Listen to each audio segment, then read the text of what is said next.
Halo teman-teman semua, selamat datang di hutan rimba yang penuh misteri, penuh petualangan dan penuh utang? Oh, bukan, itu cerita lain.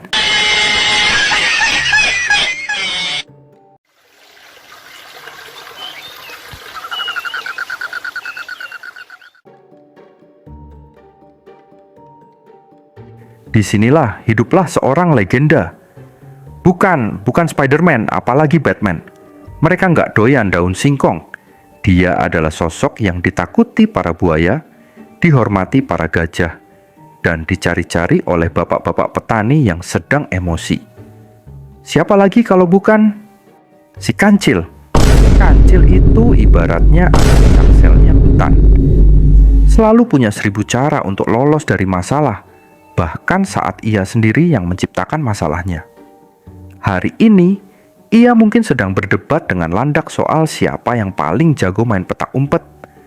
Besoknya, ia mungkin sedang jadi konsultan keuangan para semut yang lagi kebingungan mengurus duit arisan.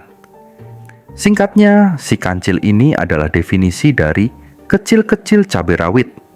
Badannya si mungil, tapi otaknya itu, jangan ditanya.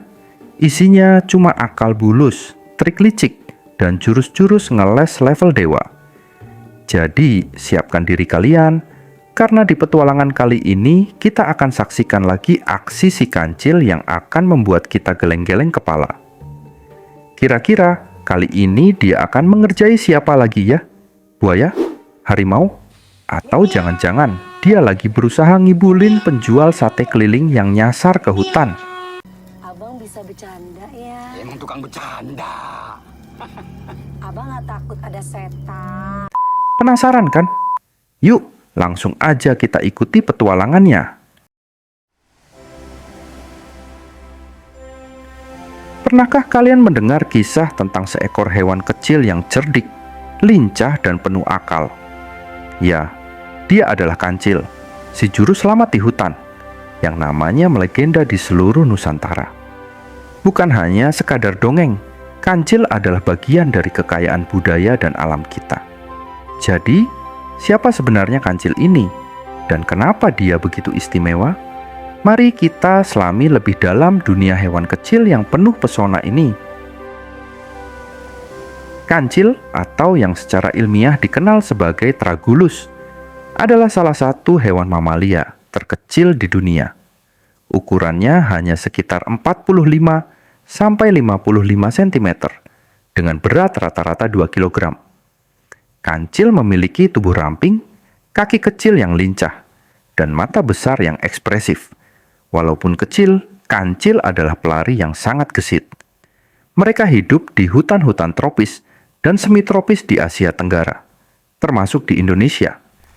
Kancil merupakan hewan herbivora, yang makanannya adalah daun, buah-buahan, dan tumbuhan. Kancil biasanya hidup soliter dan aktif di malam hari. Karena ukurannya yang kecil, Kancil harus ekstra waspada terhadap predator seperti ular, elang, dan harimau.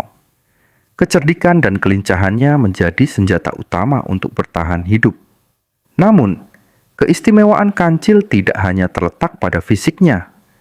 Kancil telah menjadi tokoh sentral dalam cerita rakyat Indonesia selama berabad-abad.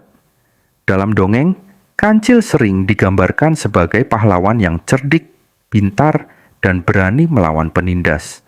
Salah satu kisah yang paling terkenal adalah Kancil dan Buaya.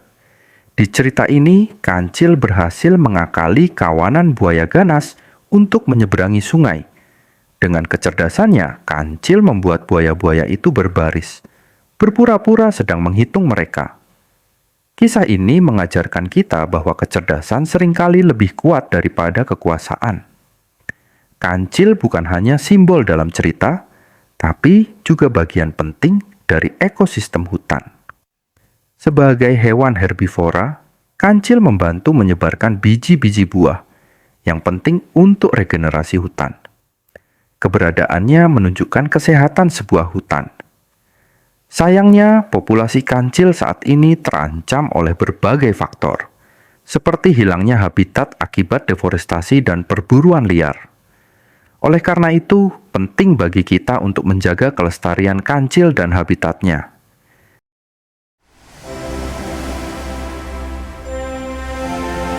Di bawah kanopi rimbun hutan tropis, di antara aroma tanah basah dan dedaunan yang membusuk, sebuah kehidupan baru dimulai. Tersembunyi di balik semak belukar yang lebat, seekor induk kancil dengan hati-hati membersihkan anaknya yang baru lahir. Makhluk mungil itu tidak lebih besar dari kelinci, terbaring lemah dengan bulu coklat kemerahan yang dihiasi bintik-bintik putih samar.